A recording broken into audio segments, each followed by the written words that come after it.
संजय कुमार जी। राधे राधे। महाराज जी राधे राधे, आपके चरणों में कोटि कोटि प्रणाम। महाराज जी, क्या मात्र नाम जप से भौतिक जीवन की अरे प्रतिकूलता? केवल नाम जप से ही, मात्र ने केवल नाम जप से ही बात बनेगी, और कोई दूसरा साधन नहीं है। नहीं है। कृतयुगे ध्यायते विष्णु त्रेतायाम यजतई मुखै द्वापरे परिचर्याम कलौ तद्धरि कीर्तनान। भगवन नाम कीर्तन, भगवन नाम जप, जो चाहो खरीद लो, लोक परलोक जो चाहो खरीद लो। नाम रूपी परम धन पर करके तो देखो, दो चार बार करोगे तो कहोगे कोई लाभ में नहीं। ऐसे नहीं।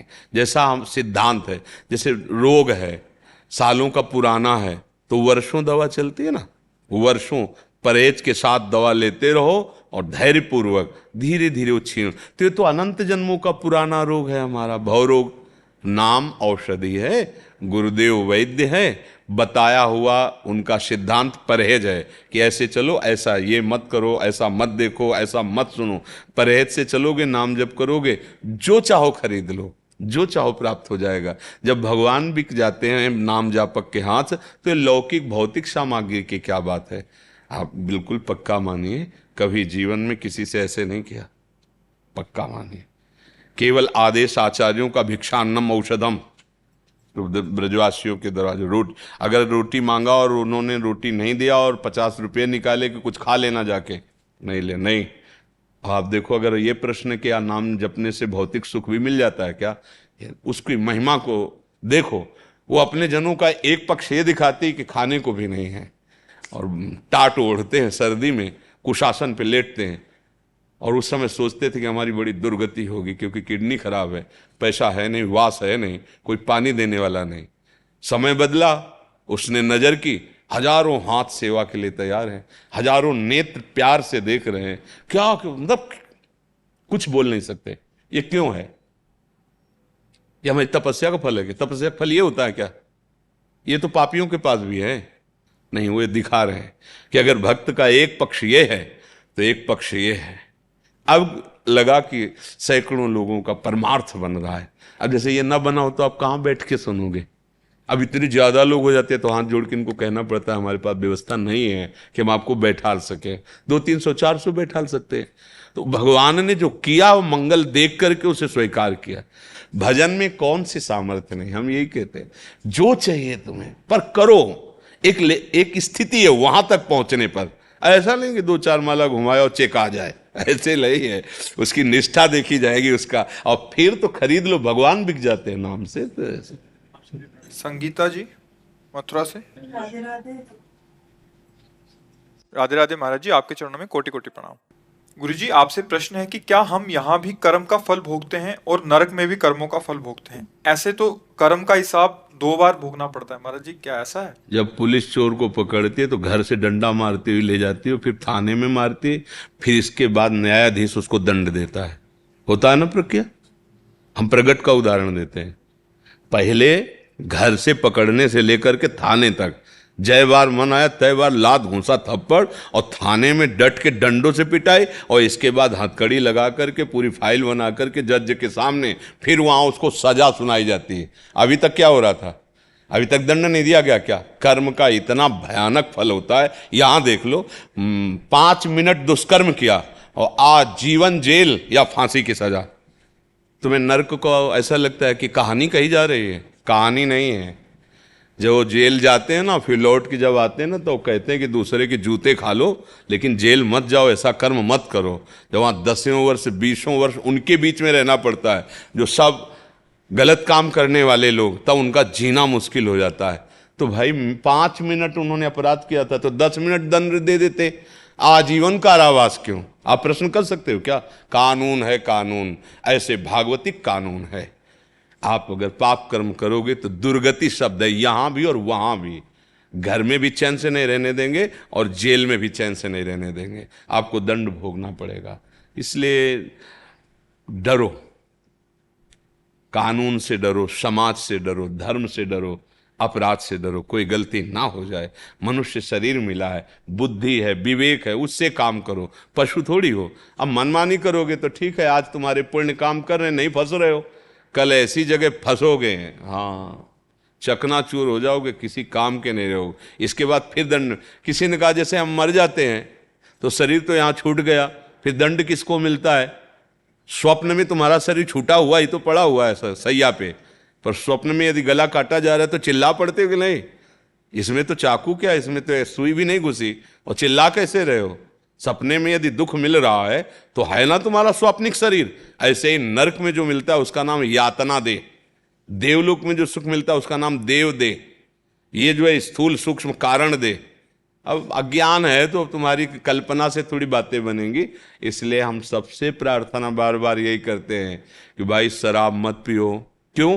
क्योंकि तुम्हारी बुद्धि ठीक निर्णय नहीं कर पाएगी, उससे अपराध बन जाएंगे। मांस मत खाओ। क्यों? क्योंकि इस अपराध से तुम्हारी बुद्धि भ्रष्ट हो जाएगी। व्यभिचार मत करो, पराया जो धर्म के शासन से अलग भोग आदि वो मत करो। रश्मि चतुर्वेदी जी कानपुर से। राधे राधे महाराज जी। महाराज जी, जीवात्मा का परम सुख क्या है? परमात्मा, हम अपने अंशी से मिल जाए तो परम सुख हो जाए। उन्हीं को परमानंद कहते हैं, उन्हीं को ब्रह्मानंद कहते हैं, उन्हीं को भगवदानंद कहते हैं, उन्हीं को ज्ञानानंद कहते हैं, उन्हीं को प्रेमानंद कहते हैं। जैसे छोटा सा बच्चा बिछुड़ गया अपनी माँ की गोद में पहुंच जाए, उसे विश्राम मिल जाता है, ऐसे ही जब जीव भगवान को प्राप्त होता है तो उसका परमानंद की अनुभूति होती है। बिना भगवान के भटकना ही भटकना है। न जाने कितने जन्म हम भटक चुके, न जाने कितनों को अपना अपना माना, पर कोई हमारे साथ नहीं है। इस जन्म भी कोई साथ नहीं जाएगा। मानो अभी शरीर छूट जाए तो कौन साथ है नहीं, पर गोविंद साथ है। अगर हम भगवान को अपना मानकर नाम जप करते हैं, भगवान की आराधना करते हैं, तो हमें अनुभव होता है कि हमारे भगवान हमारे साथ हैं, तो हम उनके अंश हैं। तो जैसे लहर तरंग में अलग दिखाई देती है, और जहां वायु हटी तो समुद्र हो गई, ऐसे ही मायाकृत शरीर में हम करने के कारण हम स्त्री पुरुष तरंग हो गए, और ये भाव हटा सोई परमानंद भगवत स्वरूप हो गया, क्योंकि हम भगवत स्वरूप ही हैं। हमारा जो जीव स्वरूप कहा जाता है, देह भाव के कारण उसे जीव कहा जाता है, नहीं तो भगवान का अंश वो भगवत स्वरूप ही है।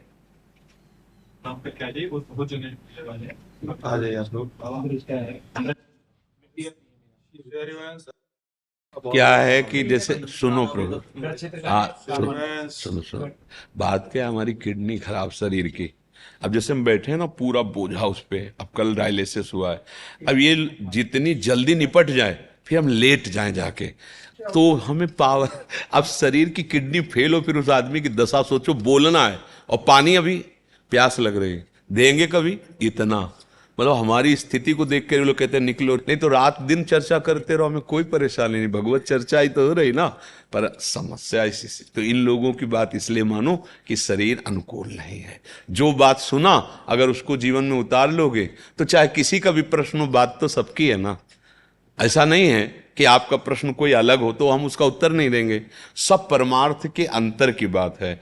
बुरे व्यसन मत करो, नाम जप करो, गंदी आदतें जिसके संग से पलती हैं उनका संग त्याग कर दो, चाहे वो व्यक्ति हो, चाहे वस्तु हो, चाहे स्थान हो, बढ़िया हो गए, कोई प्रश्न ही नहीं है। समझ रहे? राधा राधा। अगर कभी फिर और कुछ जानकारी करनी, किसी और दिन आ जाओ। शरीर अस्वस्थता के कारण इनकी बात आपको माननी है, क्योंकि अब देखो 250-300 लोग खड़े हैं, अब ये 2-3 बैच ऐसे होंगे, फिर 200-250 लोग खड़े खड़े दर्शन। तो अब जैसे आपको तो इतना समय मिल गया और उनको प्रणाम भी नहीं करने देते, 250 है ना, अगर 1-1 मिनट है तो 250 मिनट लगे, चलिए तो हमें बुरा लगता है। हमें लगता है कि एक को तो 20 मिनट 30 मिनट और एक को प्रणाम भी नहीं, पर हम करें तो क्या करें, शरीर अस्वस्थ है। जब वो ऐसे निकलते हैं ना तो लगता है 1 मिनट तो खड़े होकर देख लें, बात कर लें, तो उनको 1 घंटा से लाइन में खड़े रहेंगे। इसलिए आप लोग क्षमा करो, जब तना समय मिल जाए और सौभाग्य समझो, और जब तक मिल जाए, फेल किडनी है, हाँ, कभी भी ट्रांसफर हो सकता है। इसके लिए जितना मिल गया सौभाग्य समझो और उसका मनन करो तो उतने में कल्याण हो जाएगा, ऐसा समझो। प्रीति अग्रवाल जी हैदराबाद से। राधे राधे महाराज जी, आपके चरणों में कोटि कोटि प्रणाम। महाराज जी, मैं मन और धन से तो मानव सेवा करूं, पर आत्मा से मैं गुरु सानिध्य में हमेशा रहूं, ये कैसे संभव है? आत्मा को जानती हो क्या? हम बात तो सानिध्य की तब करें जब हम आत्मा को जानते हैं। और गुरु को जानती हो क्या? हाँ, ना गुरु को जानते हो ना आत्मा को जानते हो, क्योंकि गुरु ही आत्मा है, आत्मा ही गुरु है, दूसरा कोई नहीं। आत्मा हरिवंश प्रगट परमानंद, श्री हरिवंश प्रमाण। जैसे हमारे आचार्य हरिवंशन, तो हमारी आत्मा भी वही है। आत्मा और परमात्मा और गुरु ये केवल पर्यायवाची शब्द है, वो एक ही है। तन मन धन, इन तीनों की पवित्रता हमें आत्मज्ञान की तरफ बढ़ाएगी, अपवित्रता शरीराभिमान में फंसाएगी। अगर धन पवित्र है तो उससे की हुई सेवा आपके हृदय को पवित्र करेगी। धन अपवित्र है तो उससे की हुई सेवा आपके हृदय को अपवित्र करेगी। मान लो आप गंदे आचरण से धन कमाया है और सोचो कि साधु महात्माओं को खवा देंगे तो पवित्र हो जाएंगे, अपराध लगेगा। क्योंकि अधर्म के द्वारा कमाए हुए धन से वो जहां भी जाएगा अधर्म का ही भाव प्रकट करेगा। तो उनके धार्मिक भजन में या धर्म भाव प्रकट करने वाले आप हुए ना, तो जितनी देर उनको जलन होगी, अशांति होगी, उसका दंड आपको भोगना पड़ेगा। तन, जैसे आपका स्त्री शरीर है तो पति सेवा, पुत्र सेवा, सास ससुर की सेवा। मन, प्रभु के नाम में, सावई मन कृष्ण पदार विंदयो। अगर ऐसे चलो तो हमारा स्वरूप ही है, जो मैं तत्व है, जो गुरु तत्व है, जो ब्रह्म तत्व है, वही आत्मा है, कोई दूसरा नहीं। उसे जीव कहा गया है शरीर अभिमान के कारण, शरीर में आसक्त होने के कारण जीव कह दिया गया, नहीं वो शिव स्वरूप ही है, वो भगवत स्वरूप ही है। जब उसका बोध हो जाएगा तो वही गुरु है। हम देह भाव को लेकर सोचते ना कि गुरु के सानिध्य में ये पांच भौतिक शरीर, ये गुरु हो नहीं सकता, ये परिवर्तनशील नाशवान है, एक दिन इसकी दुर्दशा हो जाएगी। इसका गुरु तत्व है जो नित्य है, सच्चिदानंदमय है, गुरु साक्षात परब्रह्म, तो परब्रह्म ही गुरु है। वो इस शरीर में आके बोल रहा है, उपदेश कर रहा है, इसलिए शरीर की वंदना करते हैं। जैसे आप मंदिर में दर्शन करने जाते हैं तो प्रथम सीढ़ी से पैर छूना शुरू कर देते हैं, तो वहां क्या है, ईंट सीमेंट की सीढ़ी है, पर हम प्रथम सीढ़ी से इसलिए छूते हैं कि इससे चढ़ के जाएंगे और ठाकुर जी के दर्शन होंगे।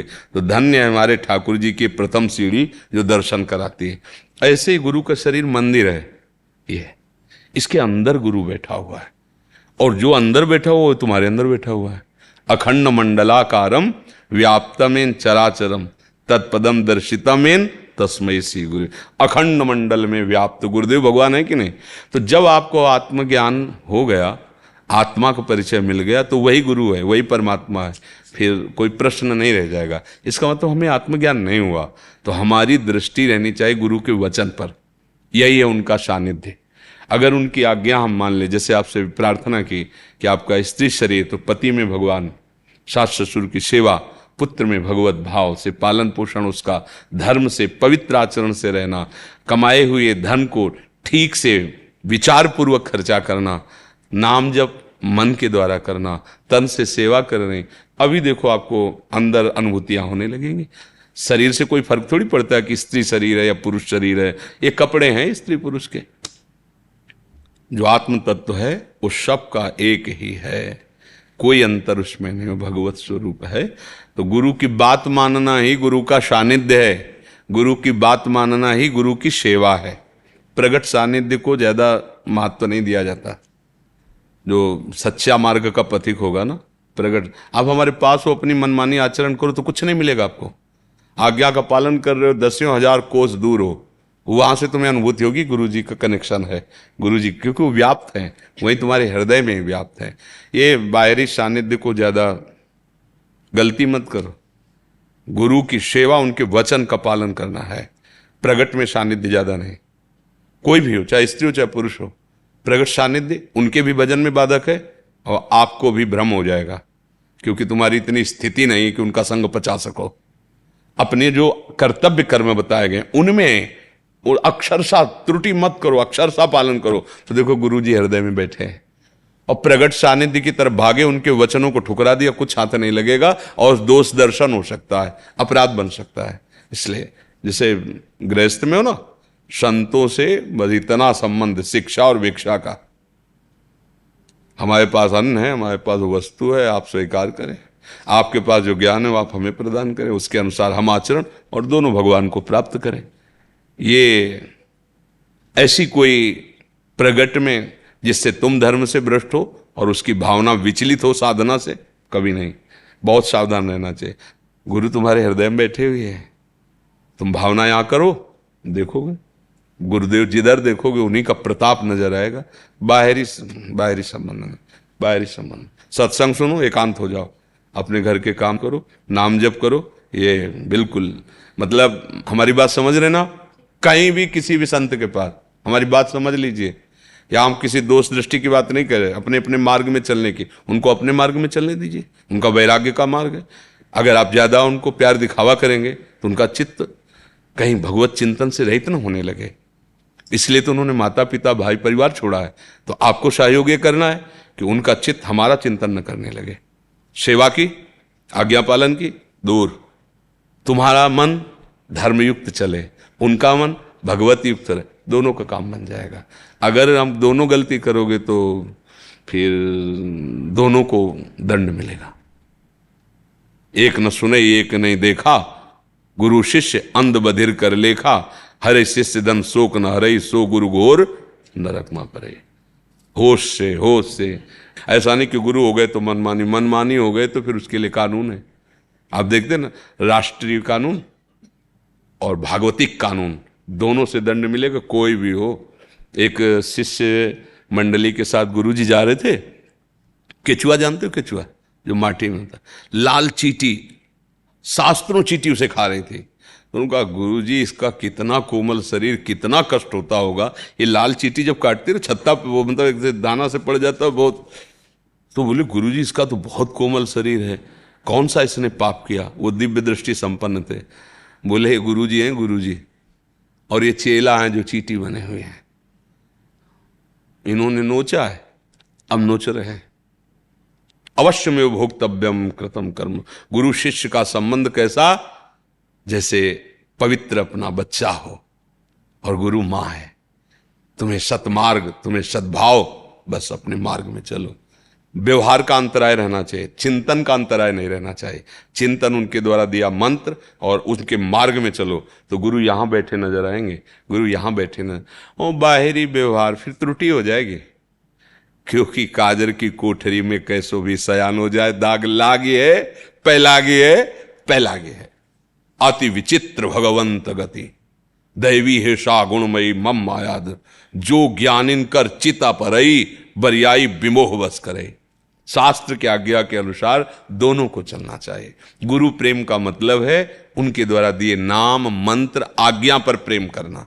शरीर के प्रति ममता करेंगे तो कल शरीर की किडनी फेल नहीं रहेगा। आप कहोगे ना कि गुरु हमारे मर गए, तो मरण धर्मा को गुरु बनाया था क्या? गुरु तो अविनाशी होता है, फिर समझ नहीं पाएंगे। फिर होगा कि गुरु तो अब मर गए, हमारा क्या होगा?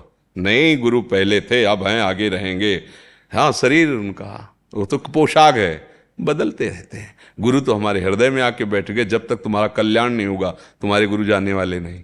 देख ले, अपने भाव से गुरु का वर्ण कर लो, उनकी आज्ञा पे चलो, तो बाहर से गुरु तो अंतर ध्यान हो जाएंगे, लेकिन अंदर बैठे गुरु तभी जाएंगे, तुम्हें लेके जाएंगे। तुम्हें पता चलेगा गुरु जी हमें संभाल रहे हैं, गुरु जी हमें पकड़े हैं, गुरु जी हमें प्रतिपल उपदेश कर रहे हैं। स्वप्न में जागृत में अनुभूति होगी। गुरु तत्व है भाई, शरीर नहीं है गुरु। ये नाशवान है, ये बिल्कुल पांच भौतिक परिवर्तनशील, इस पर महत्व नहीं रखना चाहिए। इसको हम इसलिए पूजते हैं कि इसके मंदिर में गुरुदेव बैठे हैं, इसलिए पूजते हैं। जैसे मंदिर है ना, तो बना तो ईंट और सब सामग्री का है, लेकिन हम वहां डेहरी भी पूजते हैं क्योंकि हमारे प्रभु विराजमान है। तो लक्ष्य हमारा प्रभु है, ना कि वो ईंट पत्थर है। उस ईंट पत्थर को भी हम प्रभु के समान पूजते हैं क्योंकि प्रभु यहां विराजमान। इस भावना से देखा जाता है। ये बाहरी व्यवहार ठीक नहीं रहता। व्यवहार ठीक रखोगे तो परमार्थ में, गुरु का संबंध केवल परमार्थ के लिए होता है, व्यवहार के लिए नहीं। इसलिए तन से सेवा करो परिवार की, धन से सेवा करो धर्म की, और मन से चिंतन करो भगवान का। तो जो हमारा स्वरूप है वो अपने आप प्रकाशित हो जाएगा। उसके लिए प्रयास नहीं करना होता। प्रयास करना होता है अधर्म त्याग के लिए, गंदे आचरणों के त्याग के लिए, भजन को बढ़ाने के लिए। जहाँ भजन शुरू होगा अपने आप अनुभव होना शुरू हो जाता है।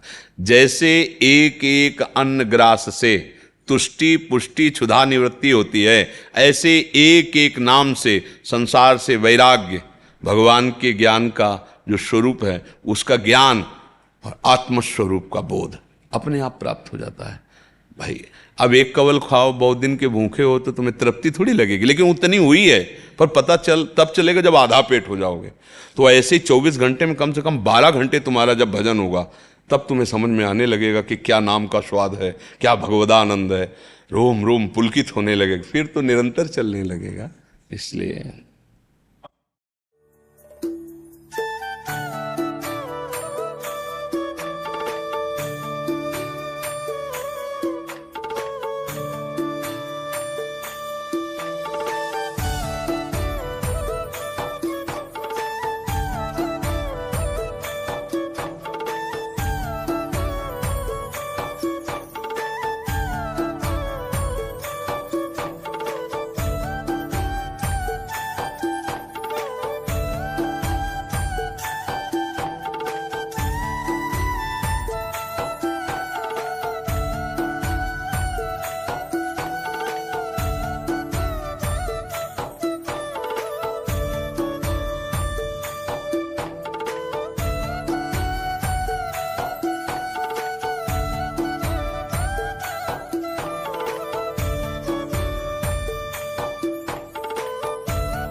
मुझे आपसे कुछ कहना है। बोलिए, आप क्या कहना चाहते? ब्रह्मगोचर बात कहाँ कहूँ अति अनोखी, उभयप्रीत की रीत चौखी तय चौखी। वृंदावन छवि देखी देखी, हुलसत हुल सावक, जल तरंग गौर जल तरंगवत गौर श्याम, श्याम, बिलसत विलला सबक। ललिता नित सहचरी, निरखी निरखी बलि जानित पद, 84 हित पद कहें चतुरन को परमवितम। 84 हित पद कहें चतुरन को बहुत परमवितम। सुंदर। अब जो है अगली बार जब कभी आओ तो जोई जोई प्यारो करे याद करके आना, ठीक है? एक पद याद कर लेना चतुरा। अच्छे बच्चे, राधा राधा।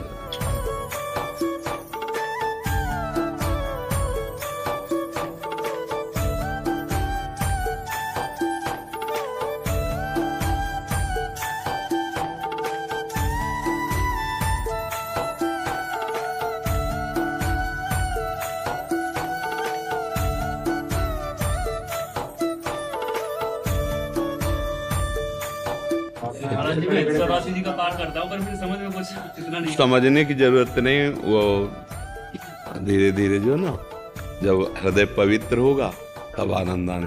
तो जैसे डॉक्टर की बात मान के दवाई खाते हैं ना, ऐसे ही हमारी बात मान के 84 जी का पाठ करो तो छुट्टी 84 भ्रमंते निरखय जुगल किशोर। 84 लाख योनियों से छुटकारा मिलकर भगवत साक्षात्कार करा देने की सामर्थ्य है। तो जैसे डॉक्टर की बात मान के ही तो दवा खाते हैं, दवा का हमें परिचय नहीं पर हम खाते हैं। ऐसे ही 84 जी का अर्थ समझ में आवे ना आवे तुम्हें कोई मतलब, तुम केवल पाठ करो, एक दिन खुद समझ में आ जाएगा। नहीं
स्वामी जी, गोस्वामी श्रीधर बाबा जी, राधा बाबा जी, गुड़िया बाबा जी, चंद्रशेखर बाबा जी, नाम दबक सुधमा जी, चरणों में बन जाऊं, श्री राधा वल्लभ लाल की जय हो। इन सबको परिचय कराने वाले महाराज जी के चरणों में दंडवत।